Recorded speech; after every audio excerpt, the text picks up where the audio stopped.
Eder. Mech. Pallister. Il 13 gennaio abbiamo sentito Francesco, medico di base di Resinovic Liliana e di Visintin Sebastiano. Aveva visitato anche il Visintin.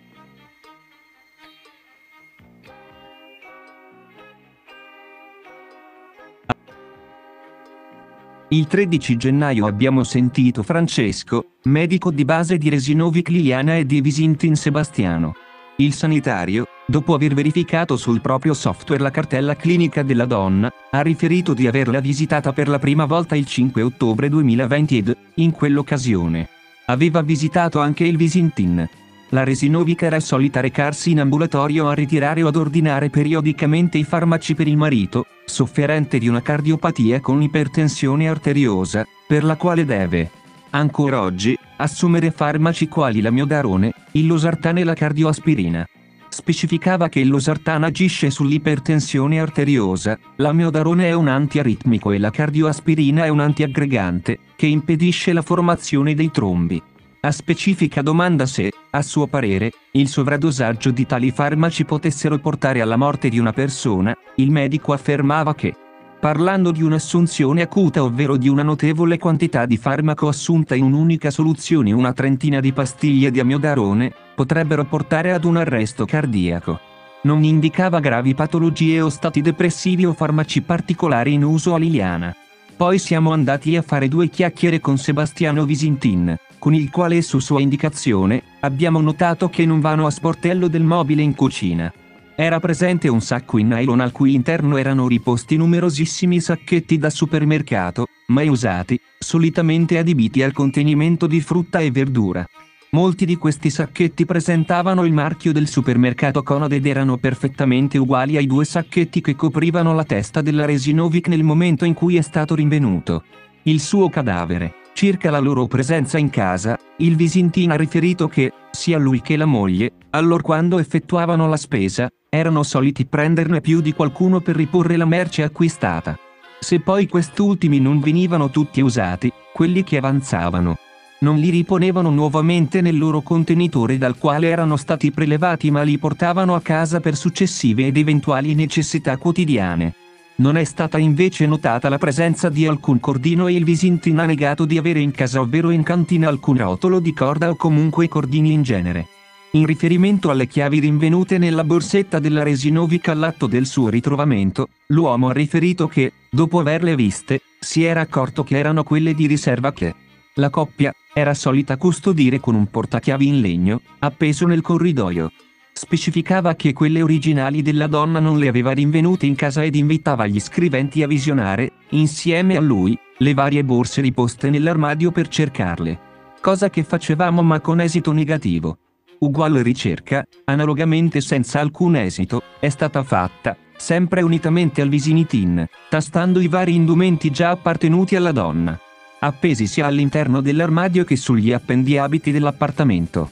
Non sono state notate dagli operanti bottigliette d'acqua uguali a quelle presenti nella borsetta della Resinovic al momento del ritrovamento né sacchi neri per la spazzatura e l'appartamento si presentava in perfetto e meticoloso ordine.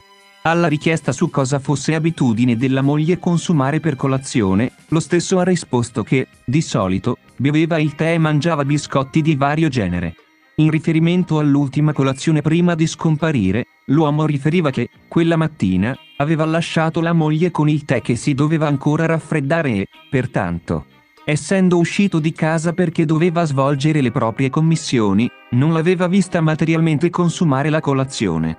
In riferimento alla testimonianza rilasciata in data 27 dicembre 2021 da Gabriella che aveva riferito di aver visto, in data 22 dicembre 2021, verso le ore 09:10, una donna somigliante alla Resinovic Liliana nella zona di Piazza dell'Ospitale, abbiamo acquisito le registrazioni di alcune telecamere presenti in zona, la cui visione ha dato esito negativo.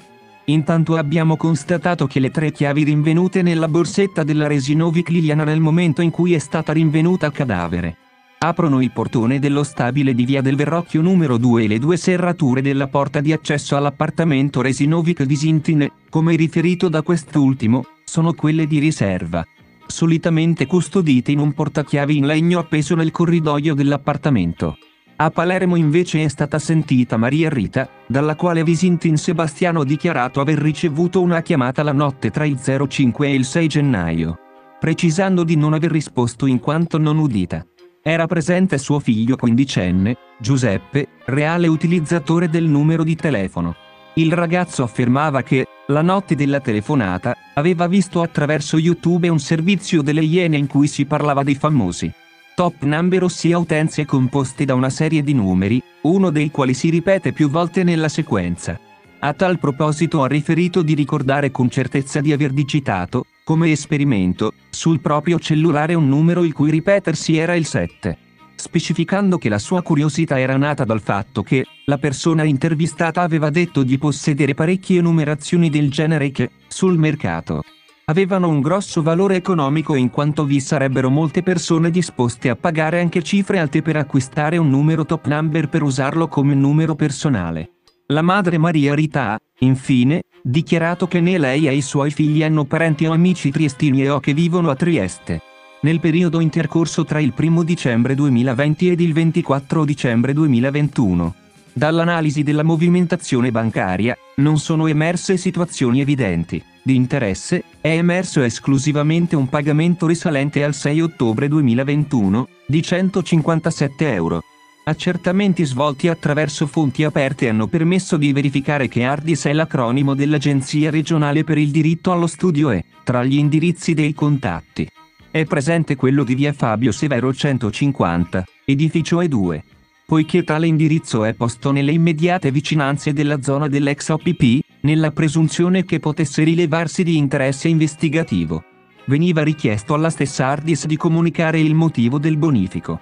L'Ardis, con nota scritta che si allega alla presente, comunicava che il versamento oggetto di accertamento si riferisce ad un posto alloggio presso la casa dello studente Palazzo de Bassa di Gorizia concesso a Resinovic Veronica, nipote della Resinovic Liliana.